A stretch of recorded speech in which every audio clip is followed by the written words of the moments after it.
Hi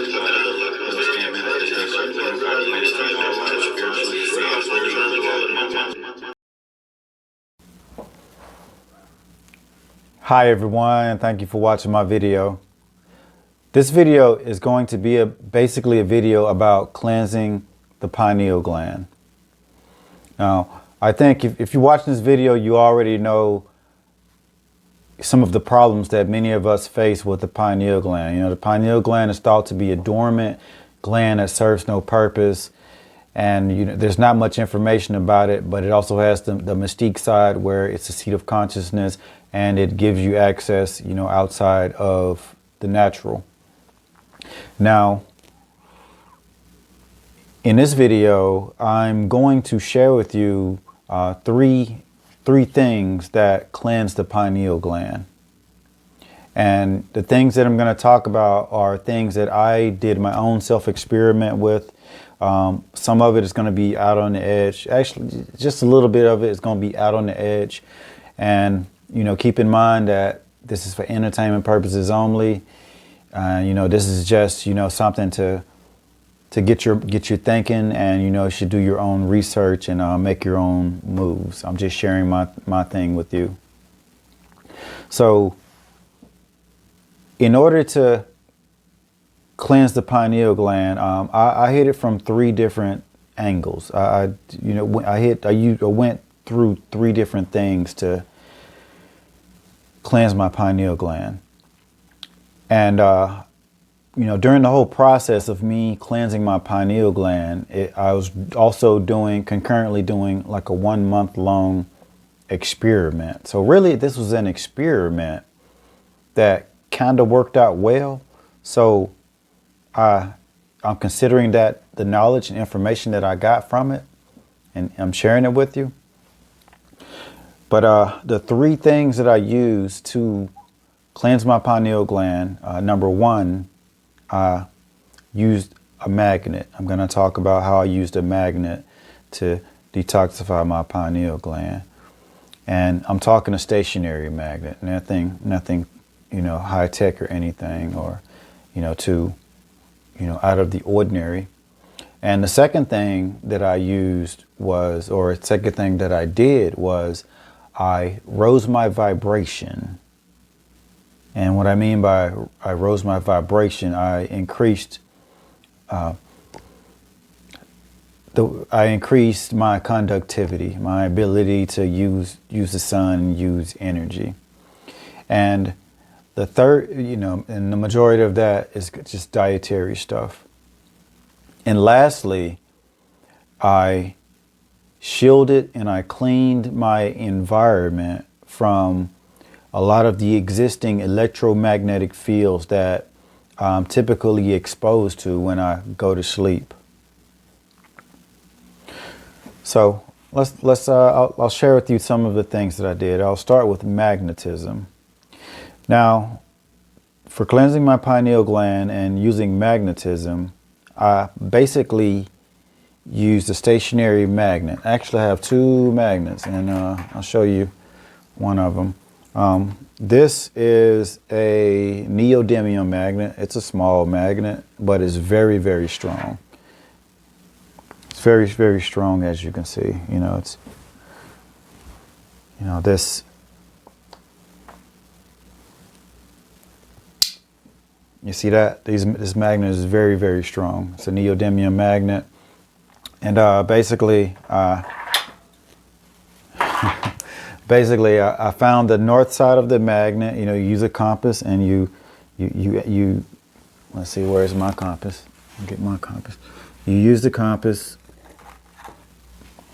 And you find the north side by aiming it like that. And once you find the north side, you want to put the north side, you want to find where your pineal gland is. Your pineal gland should be in the middle of your head. So you want to find the top of your head where it faces the middle of your head, and you put the magnet right above that place. And that the magnetic field runs through your head, through your brain, and through your pineal gland. And with this, With this, you want to keep in mind the polarity of the magnet. Negative is in general good for everyone, good for fixing everything, because it slows things down. And in general, you want things slowed down. You don't want to stimulate things too much. But with magnets, there's a whole like science to using magnets medically and using it for the body to heal. And in some cases, you use the positive side to, because sometimes in order to heal, you need stimulation. But in general, you want to slow things down and you want to slow things down so that they can heal and recover better. You want to use the negative side of the magnet, the north-seeking side, but the south-seeking side is, stimulative. And you don't want to stimulate your pineal gland too much. So you want to use the north side of the magnet on your pineal gland. But who knows? Some people, everyone's different. Some people may get benefits from the south side of the magnet. Some people may need the stimulation. And some people may need to have to be slowed down. It depends on the body, and it requires trial and error basically. So that's just something to keep in mind when you're using the magnets. Now, when you put the magnet on your head, and you find that spot, and you put it, it's above your pineal gland, and you put it on your head, and a good amount of time to leave it on your head is, for me, I experimented with, the first day I did 20 minutes, and I kept adjusting and tweaking the time. I did 20 minutes with the magnet. I did 20 minutes with the magnet on my head, and the 20 minutes, it was a little bit too much. So I chopped the time down to 18 minutes the next night, and it was still too much. I took the time down to 15 minutes, and then it was still a little bit too much. So I took the time down to 12 minutes, and 12 minutes ended up being just right. But the magnet that I was using was not the magnet that I showed you, but it was this magnet. This is a really huge block magnet. This is the strongest commercial magnet on the market. It's also a neodymium magnet, the strongest one you can get. And I use this one, and of course it's more powerful than the one I just showed you. And for this one, 12 minutes was about the sweet spot. And basically, like the time, like how I figured my time, and what I noticed from doing this over and over day after day was that if I kept it on top of my head, I would feel like a slight change in my head. It felt like a overly relaxed feeling. And once I got that overly relaxed feeling, or like a relaxed feeling that I felt the change, I could sense the change, then it was time to take it off, So, doing it that way worked for me. And also, like when I was deciding on what time was working the best, I was also paying attention to the frequency of me having dreams and how intense my dreams were.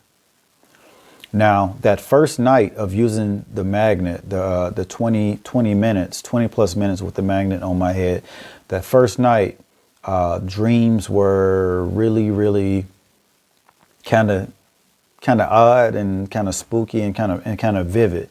The dreams were really unique on that first night. I guess it was from doing something completely different with my body. But each time change affected my dream output in different ways. And I'm talking about dreams. Dreams is a good indicator that your pineal gland is turning on and how it's working well. So I really watched and I paid attention to my dreams. And I think it's important to pay attention to the quality of your dreams also, and the type of dreams you're having, because if you're having like nightmares, then it's probably telling you that your body does not want a magnet on your head. So you want to listen to your body in that regards as well.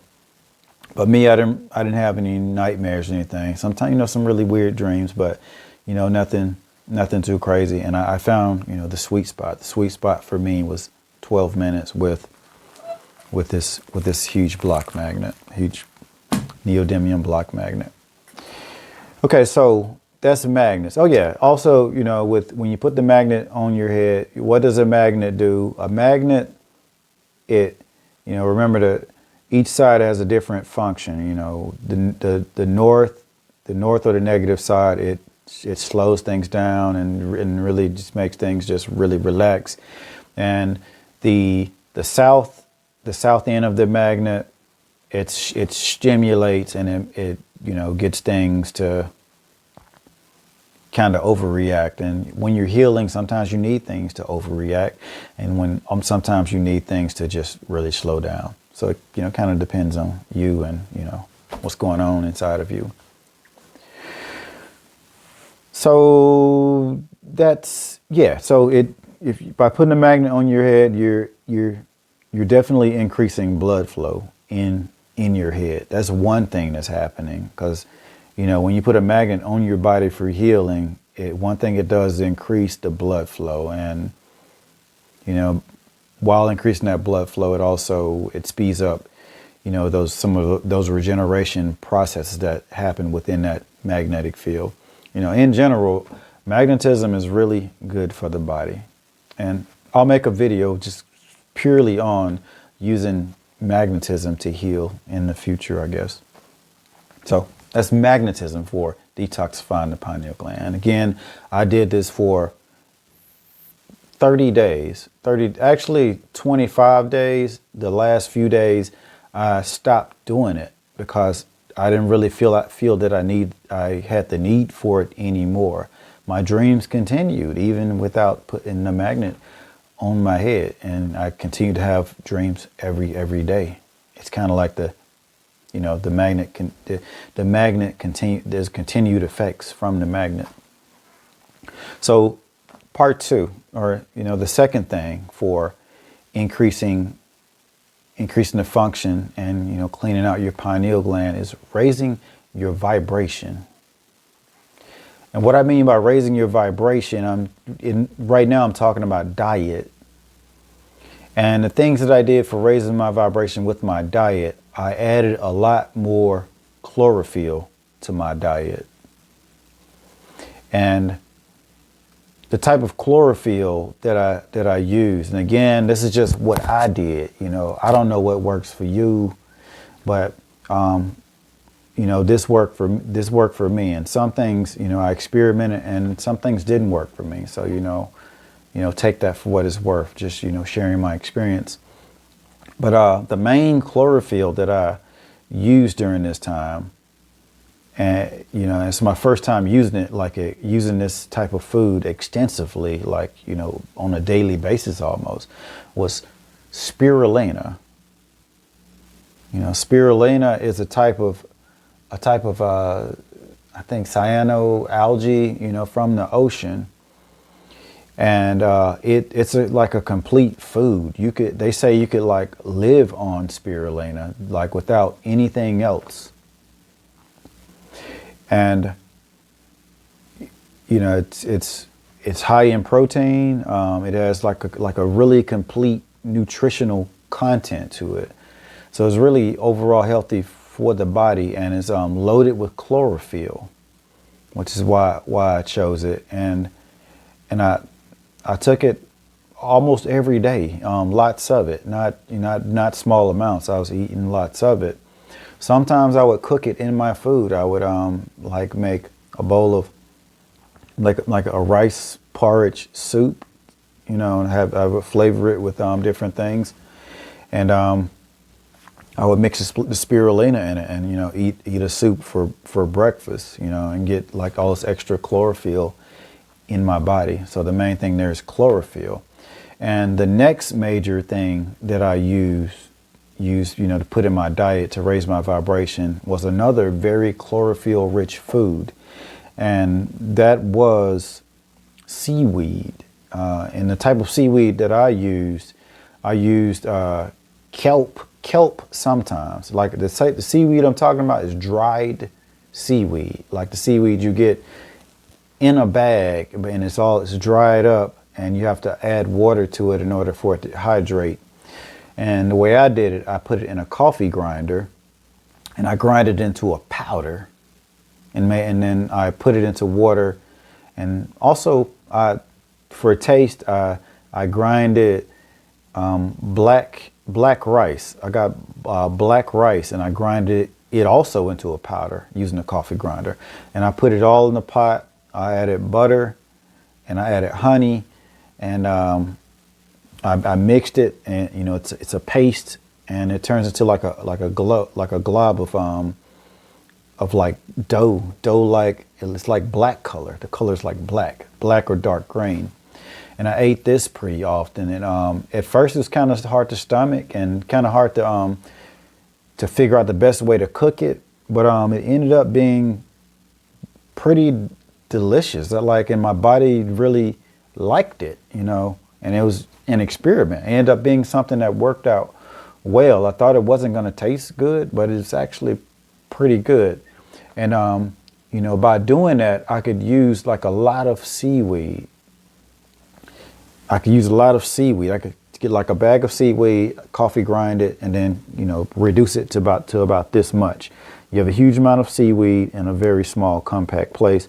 You put it in the water, it's going to expand, and you have the rice to it. It turns to like a doughy type of texture, and you add whatever you like for taste, and it's pretty good. Loaded with vitamins, minerals, and most important for me, my purpose is chlorophyll. Loaded with chlorophyll.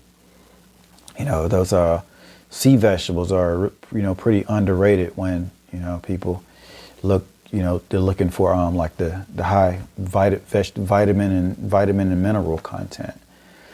So I went to the sea, and like a lot of things are in the sea that that we're missing out on. Just focusing on the land. And I tried other things too, but I ended up getting rid of those things.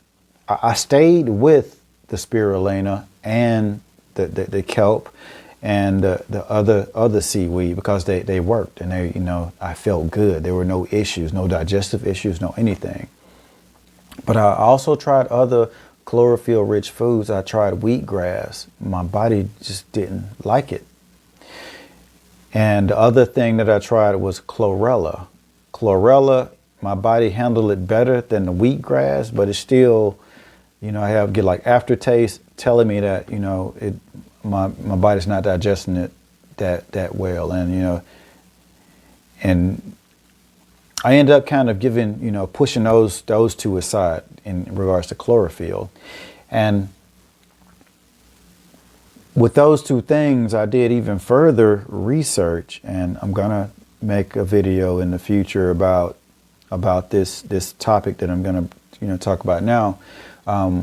Wheatgrass and chlorella are hybrid vegetables, meaning they can't survive out in nature on their own. And I did the research on. Well, I learned about it. I learned about that. I learned that fact, and I think that's the reason why I didn't handle them well. On the other hand, spirulina and seaweed, they can live and survive completely on their own in nature. I'm gonna talk about that in a future video, talking about Dr. Sebi. So that was raising my vibration. I added lots of chlorophyll to my diet. And the other thing I did to raise my vibration through my diet was using monatomic gold. And monatomic gold is basically, it increases the conductivity of your cells. Gold is one of the most potent semiconductors. It's very